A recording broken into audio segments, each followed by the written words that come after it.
guys, I'm Heidi with A&P Home Church and welcome back. We are doing our study here, Seeing the Unseen by Randy Alcorn. It is a 90-day devotional study. We have videos coming out Monday through Friday, so be sure to subscribe and tap the little bell. That will give you a notification every day when a new video comes out. We take the weekend off so we can catch up if you need to. And of course, join us. We live stream our services in our Facebook group and also on the Band app. So A&P Home Church, everything is linked down below so you guys can come and join us. We love getting to do these different things with you all. So without further ado, let's go ahead and dive in to day 36. Today's topic being God's glory, our good. Something is happening with my children. Hold please. Okay, we're back. So it says here, day 36, we think God calls us to do things that won't be good for us. In fact, that which is for God's glory is for our good. Satan has conned many people into a twisted view of the Christian life. And I feel like, again, that's what so many of these issues that we see today with the hardening of people's hearts, it really is what people perceive God to be about, or scripture to say, or living a Christian life to be. Satan has really twisted our understandings. We imagine that God calls us to do things that won't be good for us, while the unbelievers are out there having all the fun. In fact, anything done for God's glory also works for our good. Choosing what is good and right will always be to our advantage. Wrongdoing sometimes appears to offer benefits, and doing right may seem to bring serious disadvantages. But in the long run, in this life and in the afterlife, God rewards his children's right choices and confers consequences, not eternal punishment, for wrong ones. A man reaps what he sows, right? Galatians 6:7. What is in God's best interest is also in others' best interests and in my best interest, not necessarily immediately, but always in the end. Something that is good will be good for everyone, not good for God and bad for me, or good for me and bad for my neighbor. Each time I obey God, I'm doing what's ultimately best for all. We can look to Psalm 25, verses 12 through 13. Who is the man who fears the Lord? Him will he instruct in the way that he should choose. His soul shall abide in well-being, and his offspring shall inherit the land. Proverbs 1, verses 32 and 33 says, the simple are killed by their turning away, and the complacency of fools destroys them. But whoever listens to me will dwell secure and will be at ease without dread of disaster. Some perspectives from God's people here shares by John Piper. God has not created a universe where you must choose between your joy and his glory. Sinclair Ferguson said, since man was made for the glory of God, he can never be what he was intended to be until his life is properly focused on the glory of God. So God's glory does not detract from man's life. Instead, his glory is the sun around which the whole of life must revolve if there is to be the light and life of God in our experience. I love that. That was really good. That might be one to write down and keep around for us. So let's go ahead and talk about this and follow up with the blog post on Randy Alcorn's site, epm.org. It's titled The Cost of Discipleship. So epm.org/cost discipleship is the link. And I'm going to pull that up here because this is really interesting. So this is from 10 years ago when Randy wrote this. And he says that he wrote this in a men's study group he led based on Dallas Willard's book, Spirit of the Disciples. Oh no, Spirit of the Disciplines, not of the Disciples. Spirit of the Disciplines. I think the whole idea of discipleship is one that most of us either don't really think about very much, or we have a very warped understanding of what it means.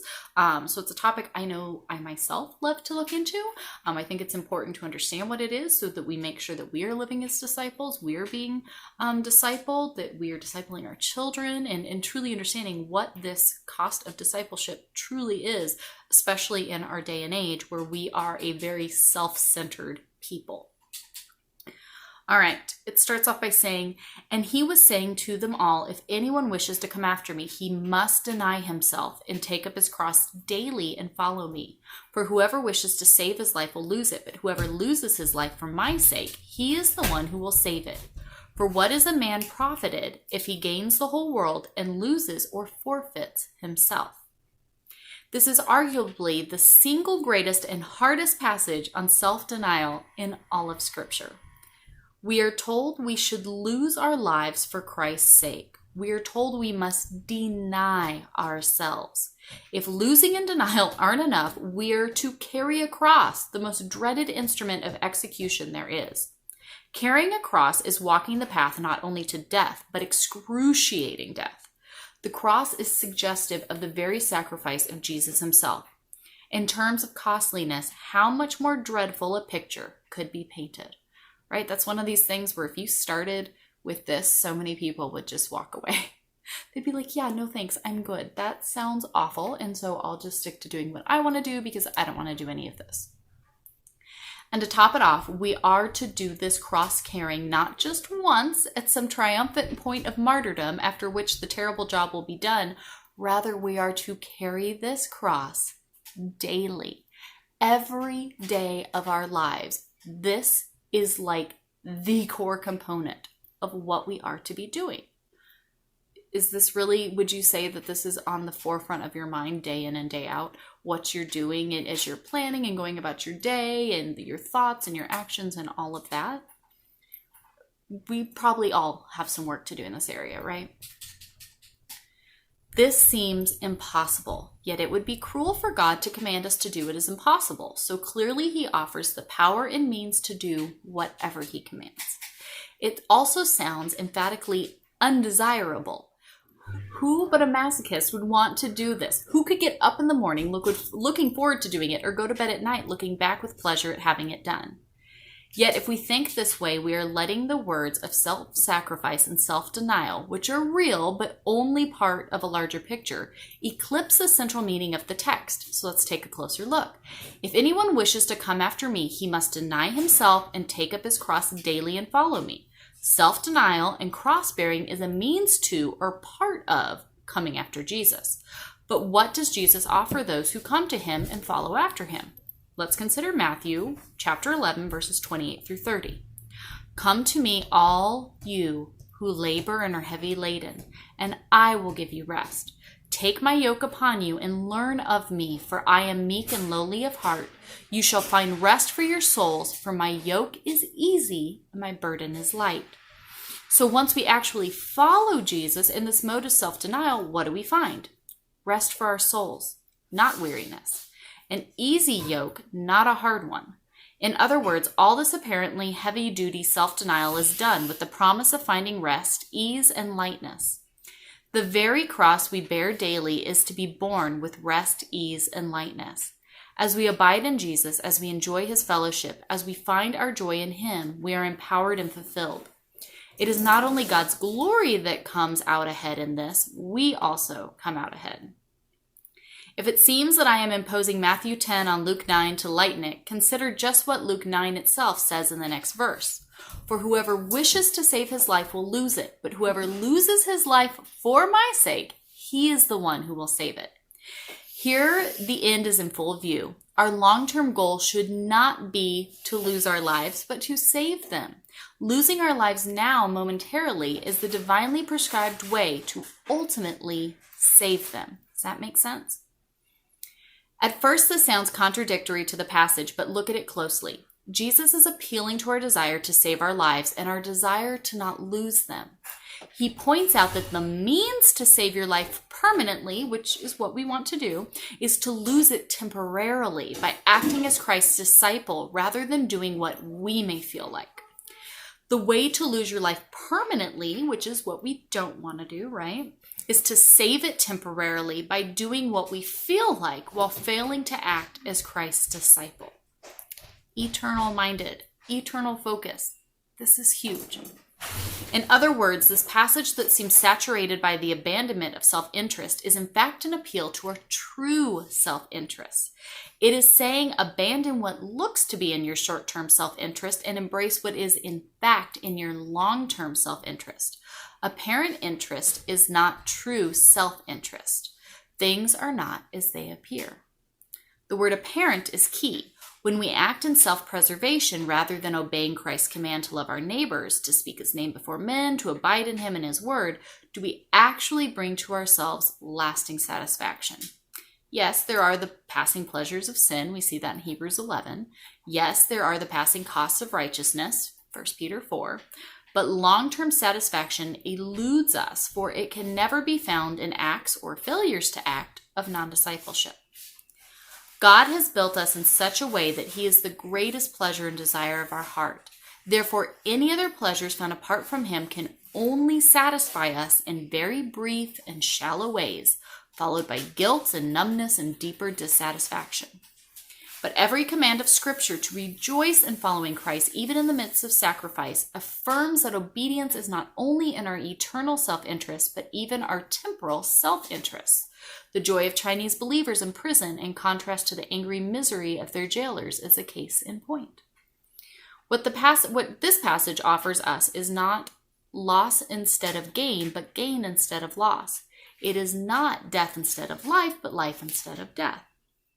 We fail to see it because of the weight of cross-carrying and self-denial, which seem keep goofing on this word. And everybody's making fun of me because I keep goofing on this word.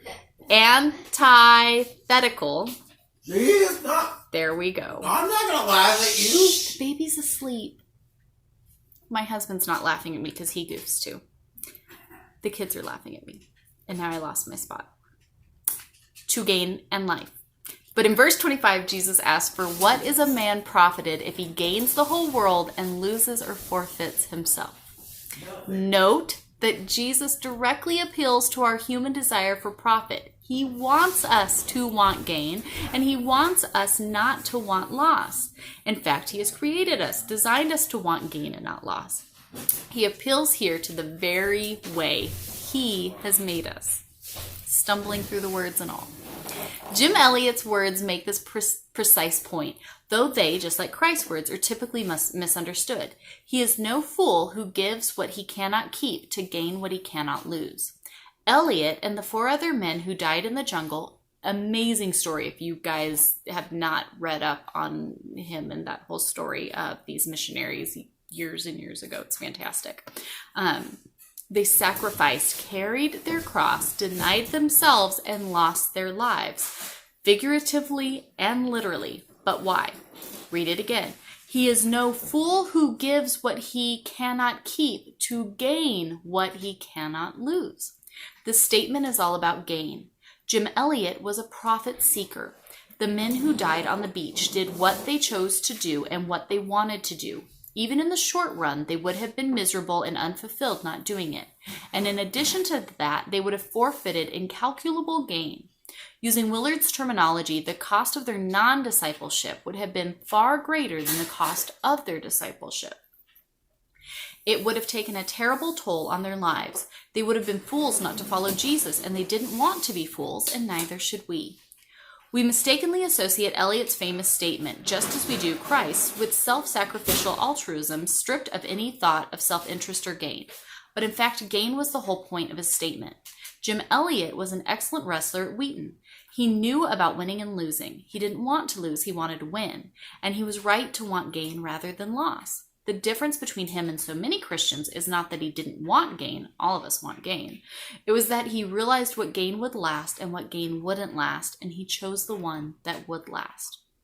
For Jim Elliot, as for all of us, discipleship wasn't just the right choice, it was the smart choice. It was the choice that one would be a fool not to make. Willard speaks of the need to count not only the cost of discipleship, but the cost of non-discipleship. The alternative to following Christ wholeheartedly and abiding in him and obeying him, even when it's uncomfortable, is to not follow him, not abide in him, and not obey him. There is no third alternative. In not doing these things, we will not only forfeit joy and fulfillment, we will heap upon ourselves and our families incalculable negative consequences.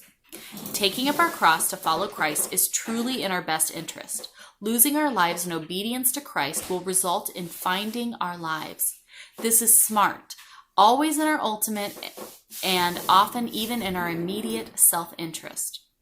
Trying to find ourselves by disobeying God will mean losing our lives. This is therefore stupid, right? Always in our ultimate and often in our immediate self-destruction. So the cost of discipleship is significant, but paying that cost purchases something.